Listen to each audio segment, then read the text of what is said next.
Please see the link in the description below for a full in-depth article on this topic.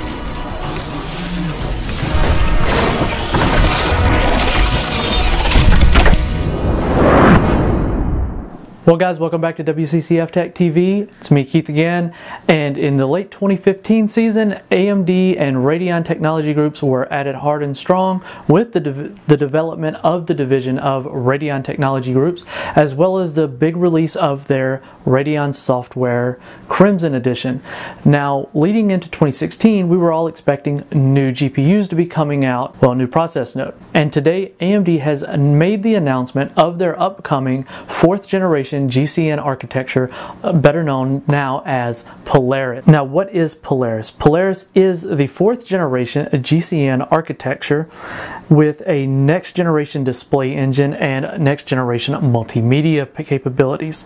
And one of the big things to look at here is that we are moving to a new process node. This will be the FinFET process node, and what you can expect to see out of that is, of course, much more dense chips, in the sense that the architecture or the node has shrunk to the point where they will be able to fit even more on the die in the same area, or reduce to a smaller die and increase efficiency. Architecture is that it offers a lower leakage at a higher performance, which helps reduce those power levels. It's able to achieve a higher performance at a lower TDP while consuming less energy, therefore allowing for something that we haven't seen AMD do in a long time, and that's introduce thin and light notebooks that are capable of more higher end gaming experience and multimedia use.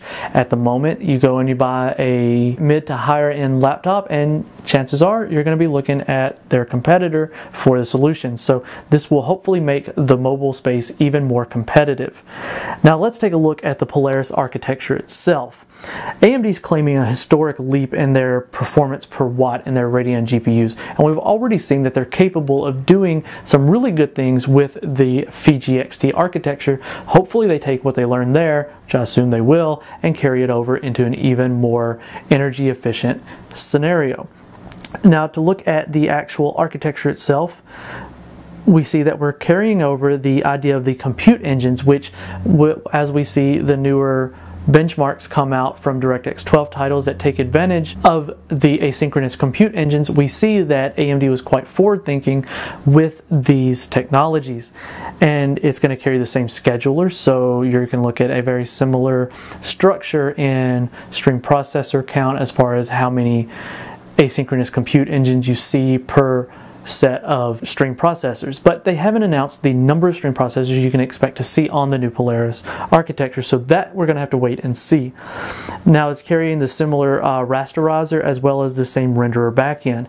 Now where we get into the new technologies is we've got a new geometry processor. We can expect that to see some improvements on things like tessellation, which will be good because that's been one of the things that AMD has kind of fallen behind on the NVIDIA counterpart when it comes to the tessellation performance. The next thing to look at is Multimedia Cores. This is going to be that H.265 encoding and decoding on the chip. That's going to be great going forward because higher resolution encode, higher resolution decode, as well as the new display engine. So we're going to see HDMI 2.0A instead of just plain 2.0. We're going to get 2.0A as well as DisplayPort 1.3, and that's going to be important for those higher than 60 Hz at 4K resolutions, or introducing HDR throughout the gamut, whether it be 1080p, 1440, or 4K, so we'll be able to see that HDR come into play. Now we're going to get a new memory controller that can only suggest it's in addition to better memory setup.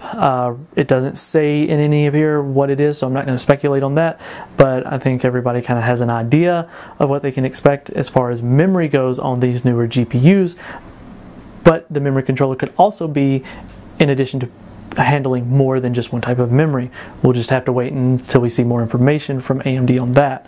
Now, the big kicker here is we're looking at a new L2 cache system, and that's hopefully we'll see something similar to what NVIDIA was able to do with the Maxwell chip, while they were able to run with a lower bandwidth throughput through a lower bit memory interface, but still have a good amount of performance. But this paired with a newer high bandwidth memory solution should prove to be extremely fast. And that leads us into the 4th generation graphics core next CUs. And a lot of people are going to say GCN is extremely long in the tooth, and the truth is it has been around for a while in the sense that it was released with the HD 7000 series, but we're just now seeing where a lot of the forward-thinking ways that the architecture was set up come to fruition with things like DirectX 12. So hopefully going forward we start to see even more come out of DX12, and we get to see just how good these ACUs work. That's something that really is going to play into things like virtual reality, as well as DirectX 12 and lowering latency, as well as multi-GPU, the way things are scheduled and tasked throughout. Now that we've looked at that, the big thing is a lot of people are going to ask about performance per watt, because that seemed to be a huge thing with Maxwell, and understandably so, because those GPUs were extremely efficient. But we're looking at a significant performance per watt on early tests that they're already doing. And if you look here on the screen, we've got the Polaris Architecture. They were pretty slick about the way they did that against the competition. And we're looking at a 1080p 60 FPS comparison of Star Wars Battlefront being run on Polaris and then run on the competition being a GTX 950 locked at 60 FPS. I know a lot of people are like, why 60 FPS? Well, to get a true apples to apples comparison as far as power draw, you need to lock the frame rate so that they're both running the exact same frame rate. And the system, of course, is running an i7 4790K, as long as with the other parts that it needs to run. So that is a good step going forward if we're looking at a huge drop compared to, say, where the 950 is to get the same performance.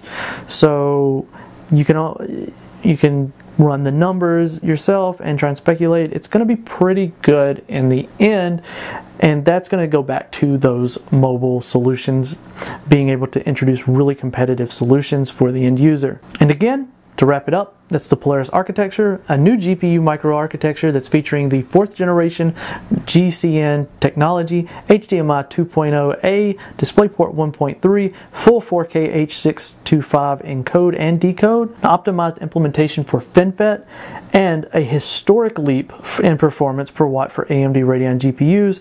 And the big thing that I want to put out here is that they are claiming planned availability mid-2016, but I'm going to wait until we see an actual launch date, because if we think back, as of today, the Fury X2 or Fury Gemini, the dual GPU solution featuring 2 Fury XT cores, has yet to hit the market, and in June of 2015 we were told to expect it by holiday 2015. It just hasn't come out yet. So the reality is things change, and we just want to keep our eye on it, and you'll want to keep locked here to WCCF Tech TV and over on the site, where you'll get more information, more in-depth information along with these videos. And thank you guys so much, and we'll catch you all in the next one.